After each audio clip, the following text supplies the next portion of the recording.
مشاهدي زوم أفريقيا، برحب بحضراتكم من أوغندا، لؤلؤة أفريقيا الجميلة. ما ينفعش نيجي أوغندا وما نتكلمش على ليك فيكتوريا أو بحيرة فيكتوريا، وكمان نهر فيكتوريا اللي هو احنا واقفين وراه دلوقتي. هنعرف عنه معلومات أكتر مع سيتي، هو التور جايد بتاعنا من وزارة السياحة. Welcome once again, Mr. Seti, from our tour guide from UTB. Thank you so much. How are you today? Pretty good. You look great with the African dress and the giraffe. My pleasure. Yeah. So now we are standing with the Victoria River, Victoria Nile. Yes, please. Yes, please. Yeah, it's the same meaning, but it's in Uganda. You prefer to call it Nile. Yes, please. It's okay. the Nile. Yeah. So, like I told you, the River Nile has its source on Lake Victoria, which is a few miles or kilometers from Kampala, the capital city of Uganda. Basically, it's roughly around 60 to 70 kilometers. It's near Jinja? Yes, that is in Jinja, obviously. Yeah. And, the Nile being the longest river we have in the world and in Africa, running roughly 6,600 kilometers up from Uganda to the Mediterranean Sea, right? Mm-hmm. It has different stopovers, or it pours its water in different lakes and then as well flows out. Yeah. So when it leaves Jinja from the Lake Victoria, it's called the Victoria Nile. Yeah. It flows up to the it flows from the high altitude to the low altitude. It flows through Lake Choga, which is also in Uganda, and then flows through the Machon Falls up to here, and then gets to Lake Albert. As it flows through the Machon Falls, right here it's still called the Victoria Nile. Yeah. And it flows down a few meters, roughly like 1 kilometers from here, it gets into Lake Albert. If you remember, a few days back, we had a shot at the delta where it joins Lake Albert. Yes. And from Lake Albert, as it flows north again, it's called now the Albert Nile. And so on and so forth till it's called the Blue Nile, and then gets to flow through Sudan, northern Sudan, and then up to Egypt, and then to the Mediterranean Sea. Yes. Okay, I hear there is river or lake called Edward. Am I right? Yes, please. Yeah, is it? Where's the direction? No, we have some other lakes down south, western Uganda. One of them is Lake Edward and Lake George, and the two lakes are big, and as well as they are joined by another river, one of the major rivers of Uganda. It's called Kazinga Channel. It also runs roughly 28 miles, and joining Lake George and Lake Edward, but still it's not as big as the River Nile, because the River Nile roughly is 400 to 900 meters wide at different points of its flow. Yeah.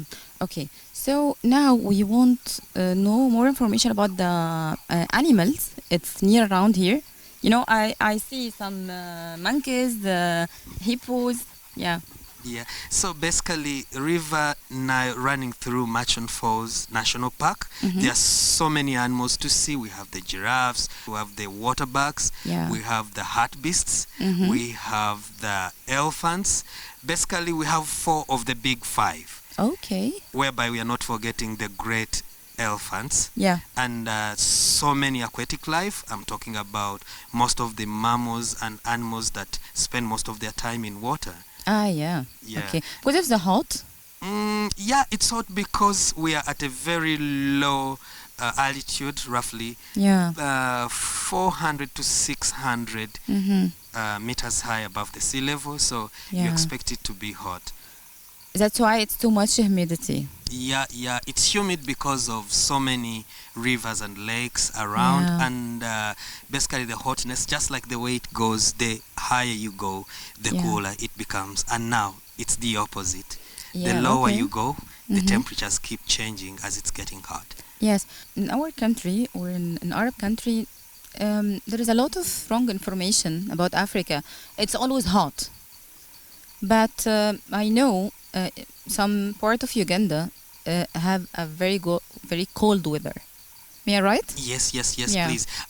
This is all because we have a chance that Uganda is crossed by the equator. So we call it an equatorial country, whereby it being crossed by the equator, Yeah. you know the equator, most of the people ask, what is the equator? This is one of the major latitudes. Yeah. Called 0 degrees. It Wow. divides the world into two parts, Yeah. the northern hemisphere and the southern hemisphere. Yes. So it running through our country Yeah. and through Kenya as well as Congo, it makes the country get two weathers. Yes. That is the hot and cold weather.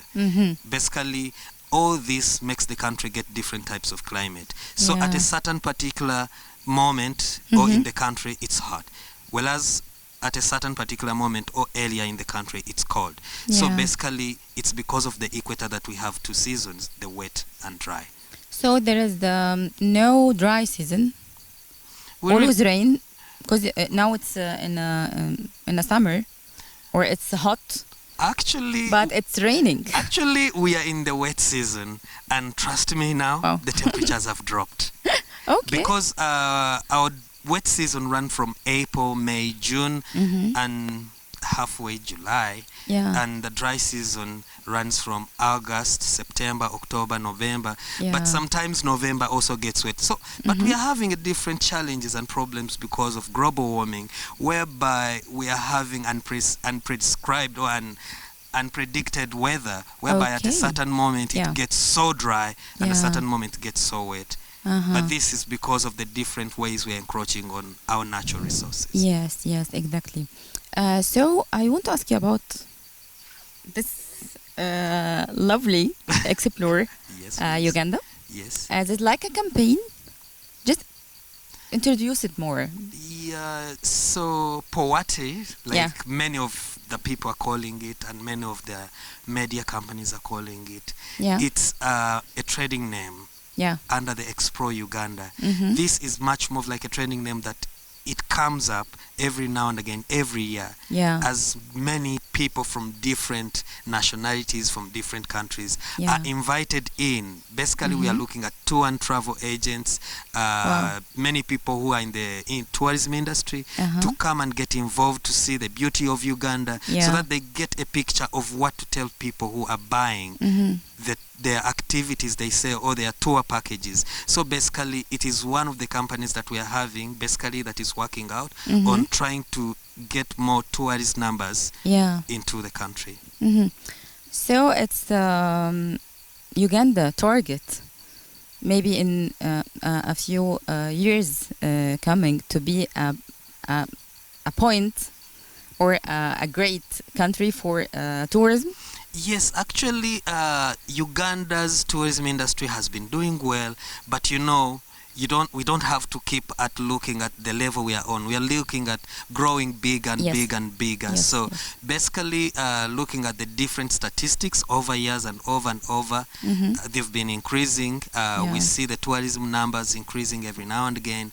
And basically, that's why we are much more interested in making expos, Yeah. in increasing our marketing strategies, trying to find all possible ways and means on telling people how beautiful our country is, Yes. and what really they would really wish to see. And basically, we are welcoming, Yeah. and the lovely people of Uganda are Yes. ever having their arms wide open to receive each and everyone to come. Yeah, I can feel. Yeah, thank you. Yeah, really. Now Uganda, it's an right track for tourism. Yeah, sure. Yeah, Thank you. yeah. Thank you, Mr. Seti. We will be with you in the whole trip to explain more about. Yeah. I'm so much happy about that, and I'm so much happy for the country that chose me to represent it, Yeah. and see the beautiful people from Egypt, from Thank you.